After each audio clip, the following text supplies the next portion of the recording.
if you have questions or concerns or anything that you're interested in, you can ask any questions, and I'm just here to kind of support that. Well, my daughter is 15 years old, so and now still at 9th grade here in Indonesia. Right. How the procedure to move to Canada? For her? Yes, for her. Starting from year 10. Right. Next year. And so the basic steps are that she would, find a school that she's interested in, obviously. And then at that point, then we would ask for an application that would come in. And through the application process, we are able to kind of evaluate her and find out her strengths and maybe some of the areas that she needs to work on, her interests. And then we would decide between yourself and our school if it seems like it would be a good fit for her, as far as her interests, her dreams for the future. And then at that point, if we decide that it's a go for next year, and you say yes, we will offer a letter of acceptance for her. A conditional letter of acceptance, and then we would ask for a certain small deposit. Once that deposit's received, you get things like a formal letter of acceptance from the school. I get a notary stating that the legal guardianship for her time in Canada would be, typically it's myself actually. I would be her legal guardian when she would be within the school, or for the year, or however long it's going to be. And then at that point, we start working on the visa papers, the study permits and those things. Is it you consider about my daughter's grades since the last 2 semesters, due to the COVID-19, her grade is a little bit degrading. How about that? Yeah, that's fine. I think it's more important that we really have an opportunity to find out what her hopes and dreams are, understand a little bit about her logic and reasoning. Because she's entering in grade 10, we still have a year to work with her as an IB school.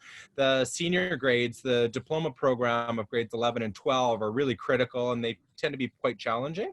And so, in order to be able to have that year to really work with her, I think that's the best opportunity, right? Is to see her blossom and grow.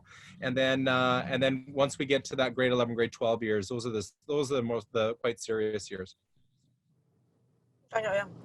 So is there any application or some documents that we have to fill and submit to you so you get to know our daughter better? Yeah, absolutely. So we do an online program. So you start in an inquiry or an application. We ask for 2 years for report cards. We ask for birth certificates, some really basic things. And then we start to get into the assessment. The assessment is the most critical piece for us. If she's had a couple of tough years at school or whatever, we can totally understand that. But it's more important, that conversation that we have with her, and to try to find out, what her hopes and dreams are. I think that's a big piece of it. If she's the type of person who really wants to take great opportunity and to take ownership of her learning, that's a bigger piece than a lot of other things, to be honest with you. Okay, all right. So you need to have a conversation, some video conference with our daughter first, or we have to submit the document first? Yeah, so we start with an application, and that once there's been a basic application that's been started, then at that point you're involved in the admissions funnel, really. And so then you would get a number of different kind of requests. There's about 5 different requests of documentation, just to get everything kind of lined up properly. There's no cost for that.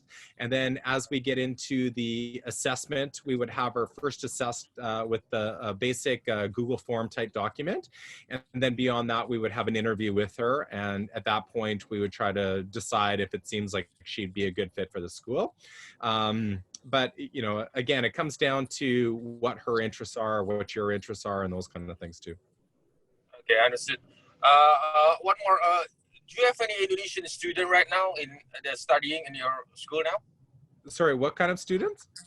Indonesian from our country.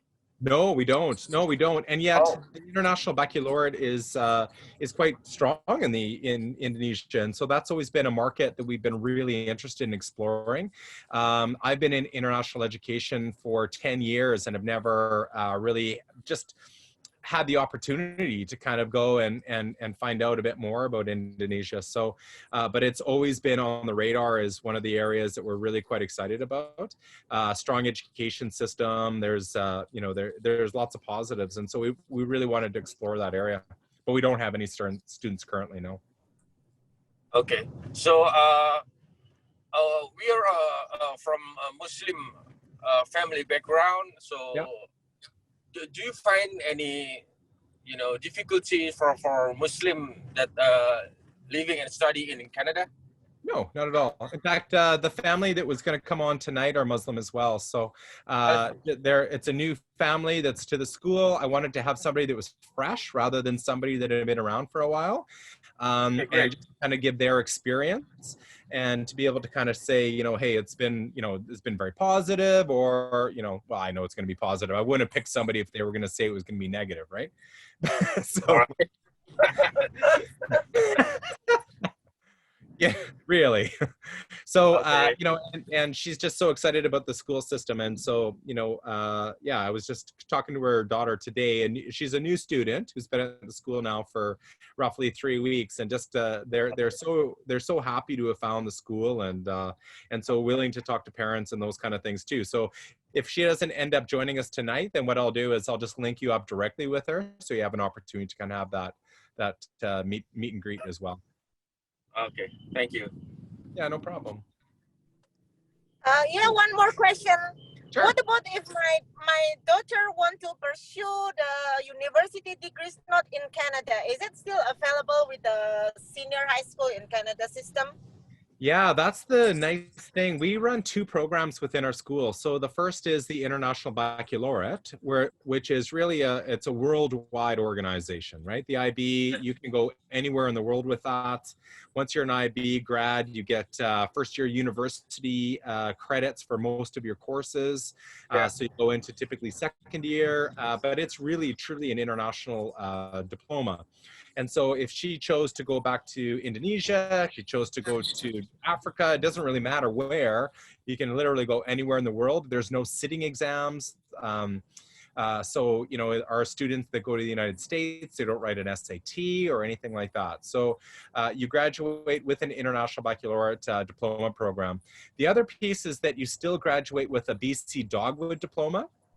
And so that's also ranked as number 3 in the world, and we're number 1 within Canada for the British Columbia educational system. So you get both of those. You'll end up with not only a BC Dogwood Canadian education program diploma, but also with the International Baccalaureate.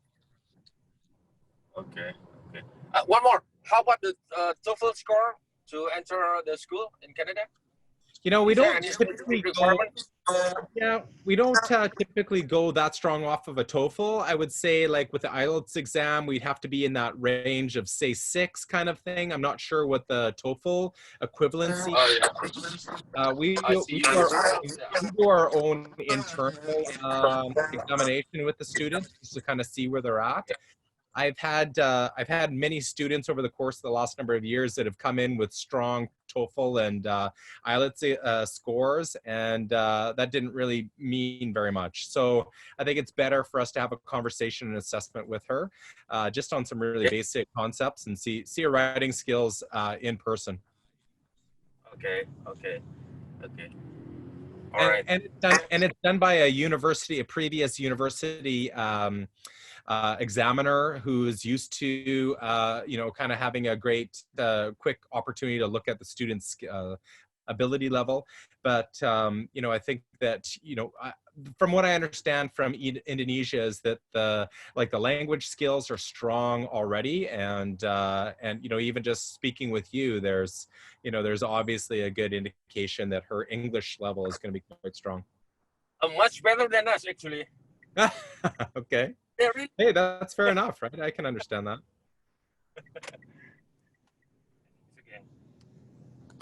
Okay, then I think I'm going to put the inquiry in a very short time. So Sure. maybe interview my daughter later. Yeah, I mean, the nice thing is the VAC offices are open now, and the Canadian government has said that on October 30th, all the schools, as long as we've submitted our DLI plans, like our quarantine and our safety procedures, are going to be allowed to start intaking students again, which is really positive. Because of our boarding facility, we have students currently that are in the boarding facility, and we had a 2-week quarantine for them. And I mean, we have a chef that provides the food for the students and is at such a high level. It's fantastic food. So they come in, they quarantine for 2 weeks. But really the boarding facility is beautiful. Chefnya punya halal food ya. Yeah. Okay. Okay, then thank you for your information. Okay, and if you follow up with your email, then I can, then what I'll do is I'll send you any information that you're looking for, and I'll also link you up directly with the parent that I was hoping would be here tonight. And then, Yes, sure. and then we can follow through with that. And I'm your contact that you'll be speaking with. I'm at the school all the time, and yeah, I'm involved in all these pieces. So. Okay, then. We will do. Will do. Thank you. Thank you Okay, for your yeah. time. Very nice to meet you. Bye. Okay, have a great day. See you later. You too. Yeah, you too. Have a good one. Bye.